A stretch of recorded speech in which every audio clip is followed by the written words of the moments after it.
12% सुन्नी से भी चाहिए, लूरी से भी चाहिए, धोला सिद्ध से भी चाहिए। पैदा कमाए बड़ी कंपनियां, आम लोग सफ़र करें, वरना इन तीनों प्रोजेक्ट को हमारी सरकार टेक ओवर करेगी। पिछली सरकार ने इस आधार पर एमओयू किया कि हम जीएसटी भी नहीं लेंगे, जो 12% फ्री रॉयल्टी मिलती है वो हम 12-15 साल बाद लेंगे, कि अगर 12, 18, 30 और 40 साल बाद हिमाचल के लोगों को ये प्रोजेक्ट नहीं मिलता तो हम इस एमओयू को आगे लागू नहीं करेंगे। Shri Harihar hospital, Gutkar Mandi. Best doctors, best medical facilities and best care. अच्छी सेहत हमारा वादा। श्री हरिहर हॉस्पिटल।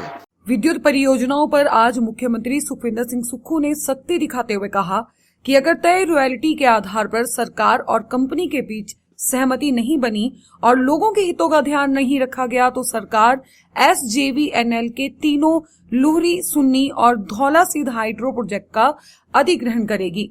लुहरी एवं सुन्नी हाइड्रो प्रोजेक्ट के प्रभावित आज शिमला में मुख्यमंत्री से मिले, जिन्होंने अपनी समस्याएं सीएम के समक्ष रखी। मुख्यमंत्री ने प्रभावित लोगों को आश्वासन देते हुए कहा कि इसको लेकर एक कमेटी गठित करी जाएगी, जो सभी प्रभावितों के हितों का ध्यान रखकर हर संभव सहायता करेगी। प्रभावित लोग जो मिलने आए, राकेश सिंघा जी हमारे पूर्व विधायक है, इनके साथ ये डेपुटेशन मिलने आया है। और जब मैं रामपुर गया था तो मैंने इनकी ये बात को सुना था। ये जो पिछली भारतीय जनता पार्टी की सरकार ने SJVNL के साथ जो समझौता किया, उस समझौते के तहत हिमाचल के जो इंटरेस्ट थे उनकी अनदेखी की गई है। पावर पॉलिसी में ऐसा बदलाव किया गया जिससे हिमाचल प्रदेश को बहुत बड़ा नुकसान हुआ। हमारी सरकार बनने के बाद हमने लूरी, सुन्नी, धौला सीध और इन पावर प्रोजेक्ट के एमओयू का आंकलन किया। आंकलन में क्या पाया? पिछली सरकार ने किस आधार पर एमओयू किया? पिछली सरकार ने इस आधार पर एमओयू किया कि हम जीएसटी भी नहीं लेंगे, जो 12% फ्री रॉयल्टी मिलती है वो हम 12-15 साल बाद लेंगे, और जीवन भर प्रोजेक्ट SJVNL के पास ये 4 चले जाएंगे। हमारी सरकार बनने के बाद मैंने उसको ऑब्जेक्ट किया, और पिछले दिनों मनोहर लाल खट्टर जी से जब मेरी मुलाकात हुई, मैंने उन्हें स्पष्ट तौर पर कह दिया कि अगर 12, 18, 30 और 40 साल बाद हिमाचल के लोगों को ये प्रोजेक्ट नहीं मिलता तो हम इस एमओयू को आगे लागू नहीं करेंगे। एमओयू के बाद एक इम्प्लीमेंट एग्रीमेंट होता है।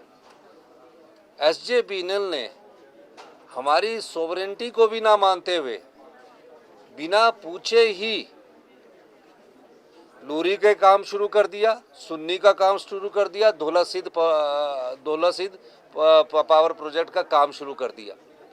मैं 3 बार मीटिंग करके उनको बोलता रहा तो उन्होंने कहा कि नहीं, एमओयू हुआ है।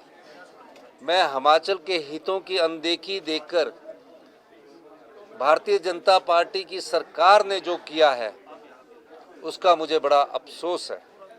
लेकिन हमारी सरकार इस मामले में हिमाचल के अधिकारों की रक्षा के लिए 12% सुन्नी से भी चाहिए, लूरी से भी चाहिए, धौला सीध से भी चाहिए।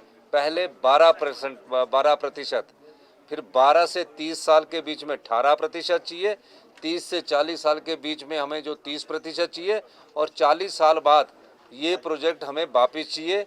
लेकिन ये प्रोजेक्ट उनको ज़िंदगी भर SJVNL को ये दे दिया गया, चाहे वो धौला सीध है, चाहे डूगर की बात है।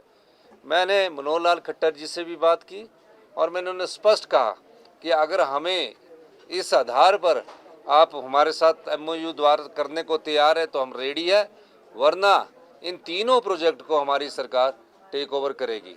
ये जो समस्याएं आई है लूरी के लोगों के साथ, इनकी समस्याओं का समाधान नहीं किया गया है, न लाडा दिया गया है।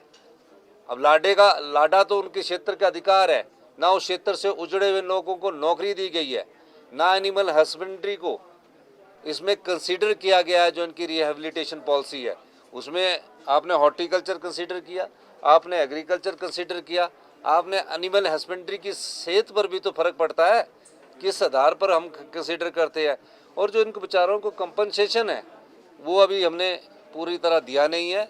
हमने सरकार की एक कमेटी बनाकर इन सब पहलुओं को देखने के लिए कहा है, और जिनके मकानों में भी दरारें आई है उसमें भी हम उनको क्या कर सकते हैं, इस दृष्टि से भी हमारी सरकार देखेगी।